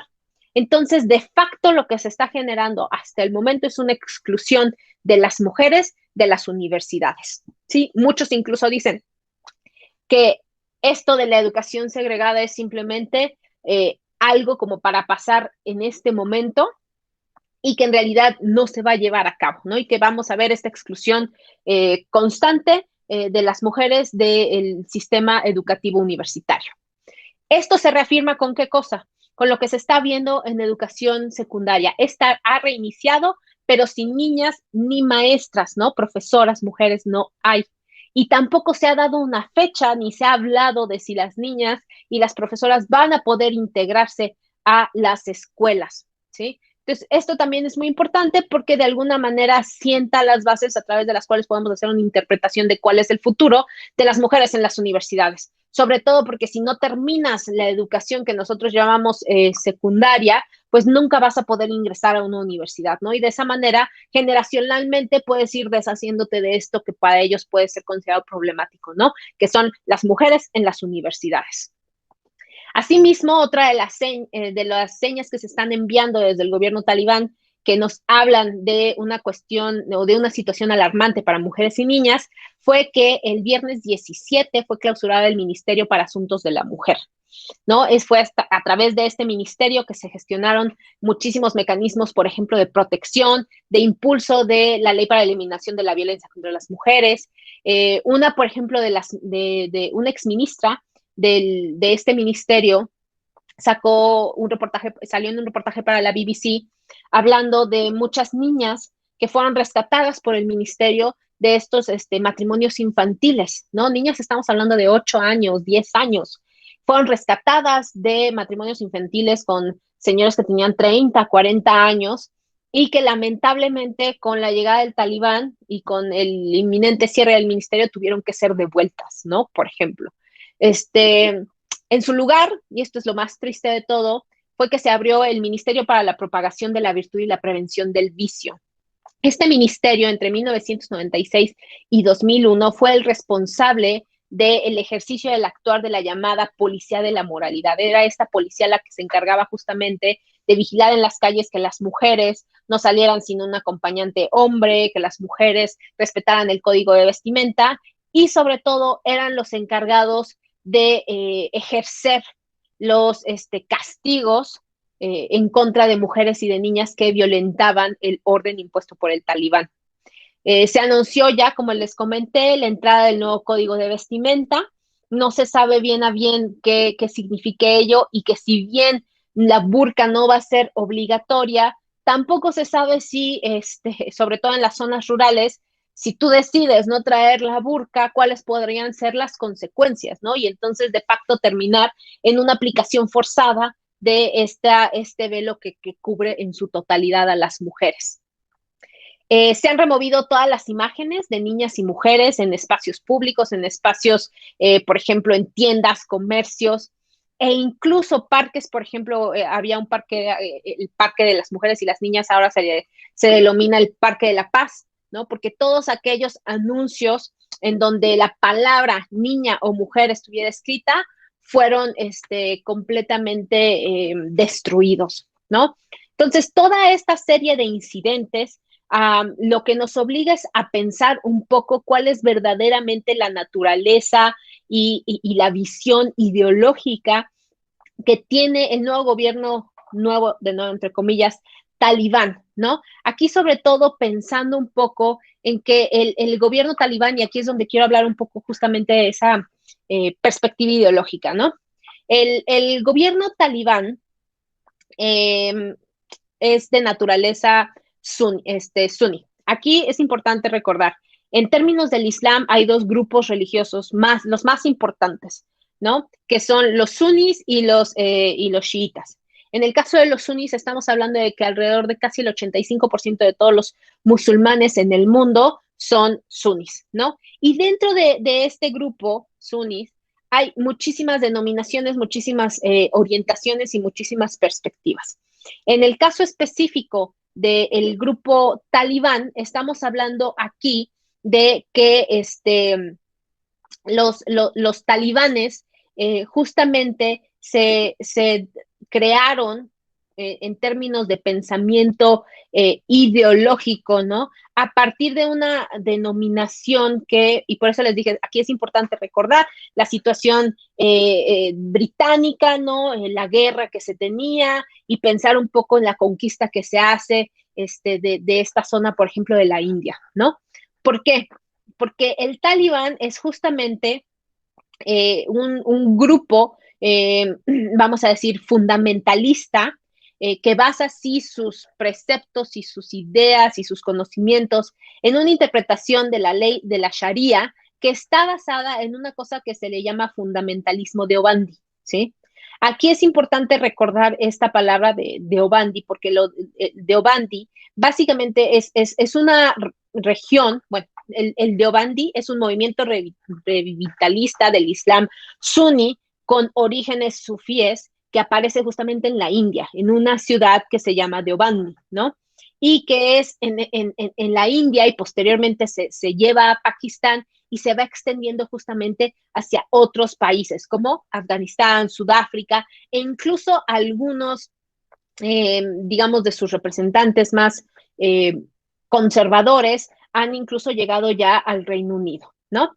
Entonces, esta organización político-religiosa, militar, ¿no? Se fundamenta en una interpretación de la Sharia de naturaleza suní, pero justamente a partir de este movimiento que se da, ¿no? De Deobandi en la India y en Pakistán, que de alguna manera va creciendo y va siendo impulsada por organizaciones, en Afganistán va siendo impulsada por organizaciones pakistaníes, ¿no? Y llega a tener una influencia sumamente fuerte en la juventud afgana, que está básicamente localizada en aquel momento en los campos de refugiados.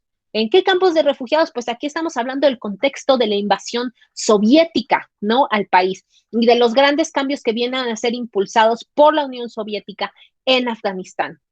Entonces son estos llamados deobanditas, ¿no? Los que de alguna manera se juntan, ¿no? Y son patrocinados, vamos a decir, por los Estados Unidos para que a partir de sus propios métodos logren expulsar a la Unión Soviética, ¿no? Entonces, aquí es una mezcla muy importante porque hay que recordar que estos también son del grupo étnico de los pashtos, en donde son mayoritarios en Afganistán, pero con una ideología muy particular y con ciertas visiones e interpretaciones del Islam suní en la región. Entonces, considerando eso, es muy poco probable que la manera en que ellos impulsen normas dentro de su país a partir de sus preceptos e interpretaciones de las sharías disten mucho de lo que se hizo en los años 90. ¿Cuál puede ser una de las situaciones que genere, que al parecer supuestamente pretende generar interpretaciones un poco más moderadas? Y es la necesidad de un reconocimiento por parte de los gobiernos a nivel internacional, ¿no? Ya, por ejemplo, se hizo un intento de este reconocimiento dentro de la Asamblea General de Naciones Unidas que se estaba reuniendo la semana pasada, ¿no? En donde se aceptara la representación del gobierno talibán ante la Asamblea General. ¿Por qué esta necesidad? Pues si no hay una representación y una personalidad jurídica reconocida de manera internacional, pues entonces no puedes volverte parte como un actor de mundo, ¿no? En este mundo internacional en donde pues gran parte de, ¿cómo decirlo?, de tu capacidad, sobre todo piensen en el caso de Afganistán, de tu capacidad de desarrollo interno va a depender de préstamos internacionales, ¿no? Y en estos momentos con las sanciones económicas que se están impulsando incluso desde algunos países y con el corte de la ayuda que se venía prestando en términos económicos de la ayuda internacional, del financiamiento internacional, pues cualquier tipo de movimiento que se pueda ejercer por parte de este nuevo gobierno, pues en este momento está básicamente suspendido. ¿Por qué va a ser muy importante el financiamiento para este nuevo gobierno? Como les decía, Afganistán tiene una serie de minerales, sobre todo litio, ¿sí? Y en esta época de las llamadas baterías de litio que se necesitan para los cientos de miles de millones de coches que se quieren hacer, por ejemplo, en Estados Unidos, coches eléctricos, o para las computadoras, para los celulares y demás, pues claramente estos yacimientos de litio son vitales. En su momento, estamos hablando de hace unos 10 años, China intentó generar inversión que le permitiera extraer ciertos minerales, tierras raras y litio de Afganistán, pero la inversión se frenó completamente porque se dieron cuenta de que no había las condiciones de infraestructura suficientes, por ejemplo, para poder sacar todo eso. O sea, no hay caminos, no hay carreteras, no hay nada. Entonces, hay una necesidad de recursos por parte del gobierno talibán que de alguna manera podría, al menos en papel, y no estoy diciendo que esto de ninguna manera transforme las expectativas que se tienen para la vida de las mujeres y las niñas en este país, pues puede en papel generar un posible cambio, ¿no? Y bueno, con eso termino y muchas gracias por la presentación, dudas o preguntas y ahí está mi correo.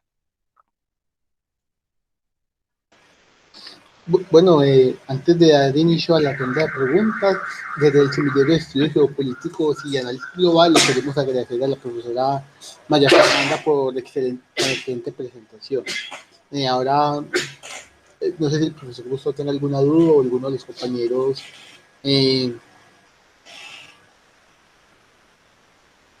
quiera expresar. Juan Daniel y luego la pregunta de Caterina. Bueno, listo. Muchas gracias. Disculpen si la voz está un poco rara. Tengo una gripa horrible. Bueno, profe, te iba a comentar. Desde los medios de comunicación, ¿cuál es la expectativa? Dado que en muchas ocasiones yo veo que se asombran. A ver. Yo veo que se asombran de endurecimientos, como es lo de que las mujeres tengan que llevar algún tipo de barrera, velo, y los medios de comunicación se asombran de esto, pero es que no están tomando en cuenta que es un régimen que buscaba era un califato musulmán, y me parece que tienen una mirada muy optimista, aparte de que eh, piensan que el gobierno nuevo talibán no va a hacer ningún cambio drástico. De hecho, se alarman por cambios que actualmente pueden ser catalogados, entre comillas, como menores, pero entonces a muy futuro, con esos grandes cambios, ¿cuál es la expectativa que se tiene desde los medios de comunicación? ¿De que haya algún cambio para bien? De que haya algún cambio mucho más drástico, porque ahora mismo con los pequeños cambios, los medios saltan, pero es que no toman en cuenta que anteriormente ya hubo un gobierno que fue mucho más restrictivo, entonces, ¿qué se espera en esos cambios? No, bueno, claramente los medios tienen que saltar ante pequeños cambios, o sea, así, digamos, ya se haya tenido antes, es necesario la denuncia, ¿no? Y en ese sentido, el ejercicio de los medios de comunicación, como vamos a decir, informantes y denunciantes, es algo vital para entendernos en la posibilidad de ejercer gobiernos democráticos a nivel internacional. Ahora bien, en términos de grandes modificaciones, de nueva cuenta, como le digo, en este momento poco puede hacer el gobierno talibán para ejercer cualquier tipo de cambio y verdadera política pública, ¿no? Porque no tienen recursos. Entonces, lo que les queda es continuar procesos de negociación y de reconocimiento internacional. Y por el otro lado, adentro, también no se sabe lo que está pasando, porque también, digamos, la cobertura mediática que se está pudiendo dar es mínima. Muchos de los que estaban reportando han salido del país y muchos incluso de los que están dentro, civiles, vamos a llamarles, que intentan comunicar la situación que se está viviendo en su país, pues lo hacen de forma limitada, ¿no? Entonces, verdaderamente saber y conocer y por lo tanto denunciar lo que esté pasando al interior de ese país resulta una situación muy complicada, ¿no? Muchas gracias. Y la segunda pregunta que tenemos es de Catherine, que pregunta que ¿qué pasa con la población LGTBI?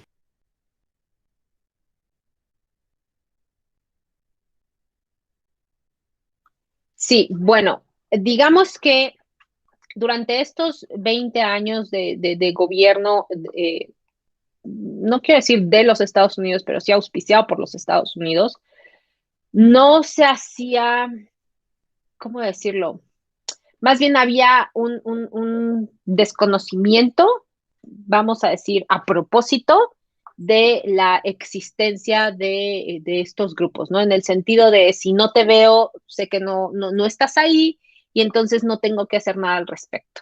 Sobre todo como un poco de medida de protección para no tener que generar cuestiones de represalia y al mismo tiempo tampoco meterte en una discusión que no iba a ser bien recibida por muchos grupos bastante conservadores de garantía de derechos para justamente población LGTBI, ¿no? Y ahorita, en este momento, lo que se sabe es que con la llegada efectivamente de los talibanes, pues hablamos de castigos como ejecuciones, ¿no? Con lapidaciones, va a sonar muy feo, pero incluso cortándoles la cabeza a cualquier persona que sea encontrada cometiendo para ellos es un delito, ¿no?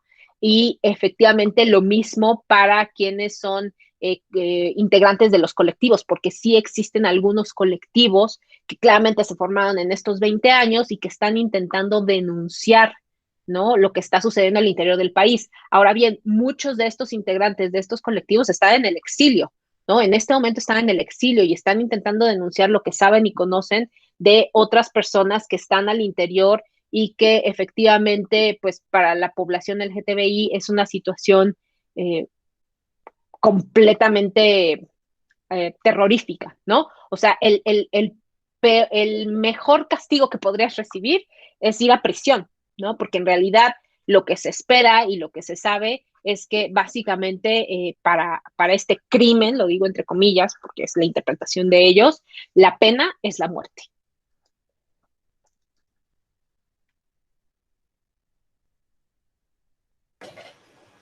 No sé si alguien más tiene una pregunta.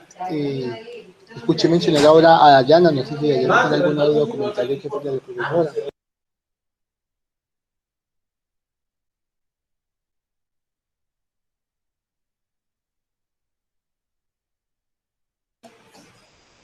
Eh, bueno, ¿alguien más tiene algún comentario que hacer acerca de la excelente presentación de la profesora?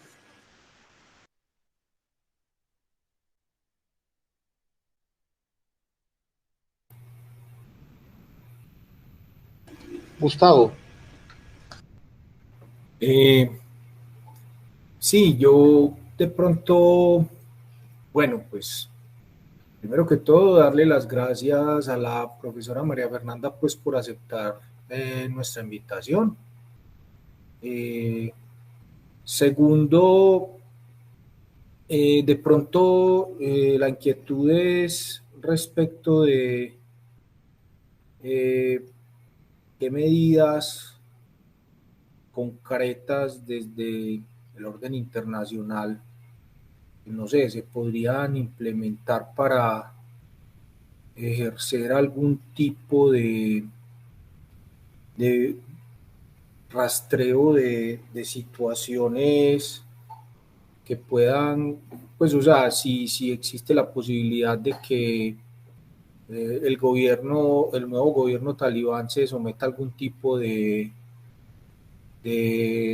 ¿cómo se dice?, de censoría por parte de alguna organización internacional en el caso del respeto por los derechos de las mujeres, o definitivamente no hay ninguna posibilidad.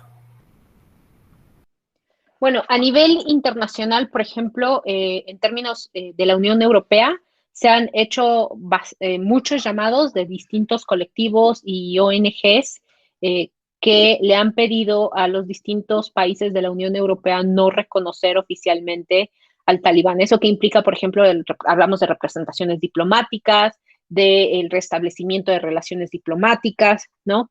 Porque justamente es a partir de este reconocimiento que se puede volver a pensar en el restablecimiento de los programas de financiamiento y de ayuda económica que estaba recibiendo Afganistán.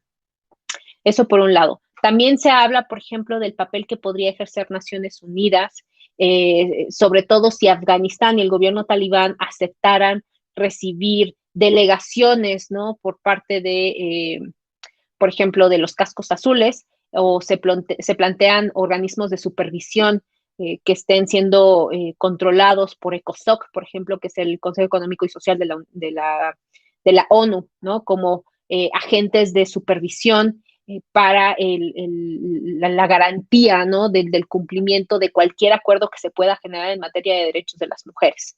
Y también, digamos, se ha impulsado en distintas organismos y sobre todo liderado por ONU Mujeres, la necesidad de no generar ningún tipo de acuerdo ni ningún tipo de reconocimiento hasta que en la agenda no se ponga a discusión y que verdaderamente se vea un proceso de implementación de mecanismos que garanticen los derechos de las mujeres y de las niñas y que de ninguna manera entonces esas llamadas interpretaciones de la Sharia pongan en riesgo la garantía de estos derechos, ¿no? Entonces sí se ha contemplado, pero en realidad hasta este momento, más bien todo a nivel internacional, seguimos hablando de este como shock en el que se encuentran los países para poder definir cómo es que van a entablar diálogo, ¿no? De entrada, diálogo con el nuevo gobierno talibán.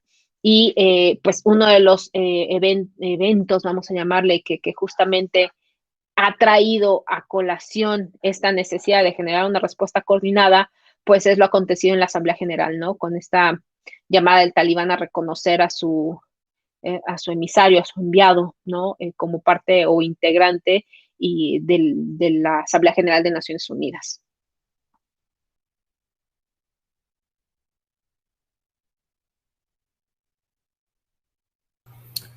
Hay una pregunta en el chat y Juan Daniel vuelve a levantar la mano. La pregunta de Ayana. Sí. Ella pregunta, ¿qué acciones puede realizar la comunidad internacional frente a la crisis de violación de derechos humanos? Bueno, de nueva cuenta, a nivel internacional se puede generar una respuesta coordinada que esté siendo supervisada por ejemplo,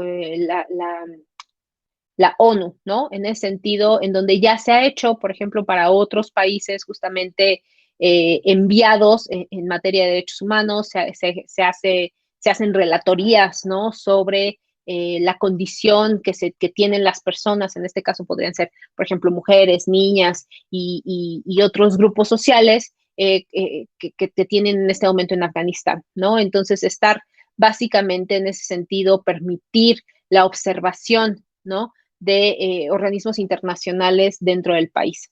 Ahora bien, el mismo Talibán, por ejemplo, y esto es un arma de doble filo, y lo reconozco, pero le ha solicitado a muchas mujeres, sobre todo en zonas rurales, no salir a trabajar. Lo que dicen es que no pueden garantizar que las tropas, vamos a llamarles de alguna manera, no ejerzan violencia en contra de ellas, ¿no? Y les digo, esto puede ser un arma de doble filo porque puede ser una excusa para no permitir que las mujeres regresen a sus trabajos. Pero por el otro lado, sabemos que no hay una coordinación plena y una comunicación organizacional que se ejerza entre todas los grupos rebeldes o del talibán que verdaderamente generen una respuesta coordinada, ¿no? Y que por lo tanto, si desde arriba se manda una orden, esta orden sea cumplida por todos, ¿no? Entonces, eso en sí mismo puede retrasar cualquier tipo de supervisión internacional porque no hay manera en este momento de garantizar la seguridad, por ejemplo, de las personas o enviados de organismos internacionales que logren justamente hacer este proceso de supervisión. Pero es lo que se ha hecho en muchísimos países, ¿no? Que justamente lo que se hace es generar de entrada diálogo a partir de qué, de solicitarle al país que pueda recibir a estos enviados, se empiece a documentar y se empiece sobre todo a ver, digamos, una respuesta internacional que puede estar incluso coordinando sanciones de naturaleza económica, ¿no? Si es que los compromisos no se cumplen.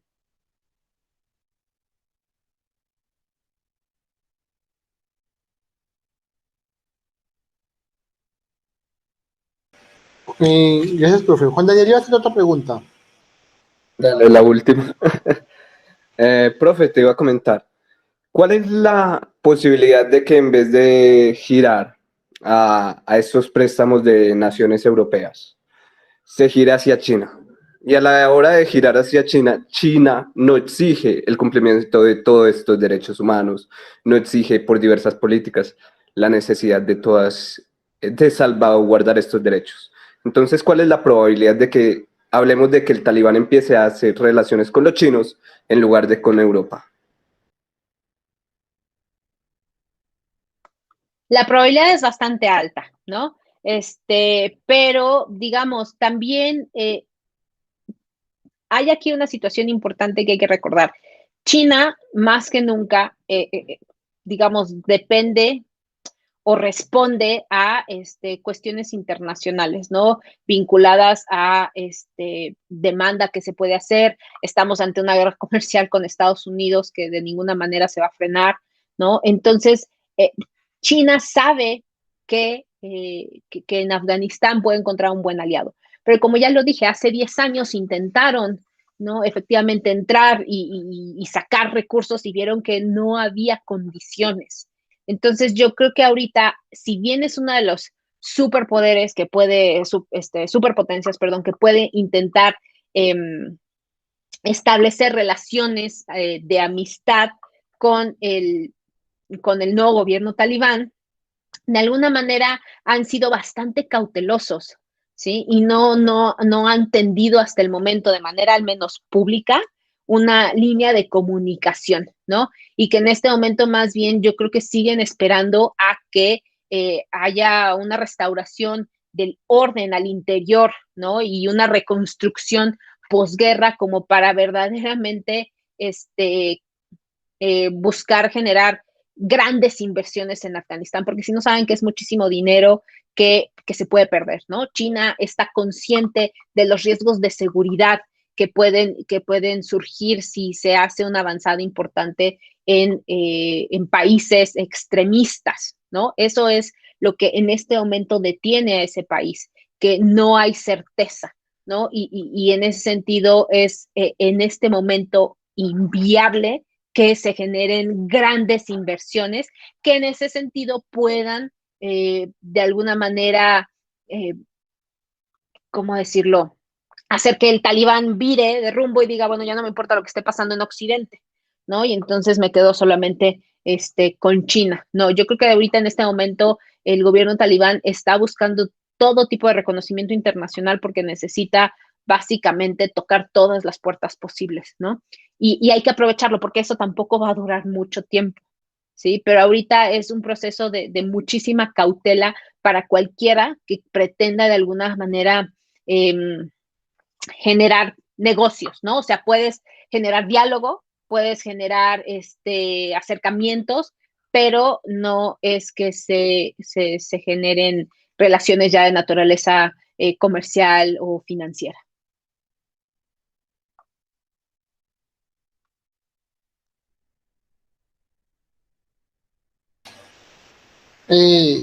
Dayana, sí, la grabación se le comparte a la profesora y ella ya pues ya la comparte a sus estudiantes. Gustavo, vas a hacer la última pregunta para ir cerrando, por favor. Sí, sí. No. Básicamente es de pronto no sé, de pronto yo tengo una visión algo distinta de lo que plantea la profe la última respuesta, en el sentido de que primero que todo, pues yo personalmente desconozco el nivel de avance en infraestructura que Afganistán haya tenido en los últimos 20 años con el apoyo de Estados Unidos. Y segundo, dependiendo de qué tanto margen de rentabilidad pueda tener, por ejemplo, el litio o las tierras raras, y teniendo en cuenta la cercanía del puerto de Gwadar en Pakistán, puede de pronto eso, no sé, China de pronto puede contemplar la posibilidad de efectivamente sí hacer las inversiones para sacar esos materiales, sobre todo por el puerto de Gwadar, en Pakistán. Y por otro lado, también hay que tener en cuenta que la otra cara de esa moneda puede ser, claro que lo veo muy poco viable, cada vez menos el peso que tenga el tema uigur en la posición de los talibán frente a China. No sé, ese era como el comentario que tenía al respecto.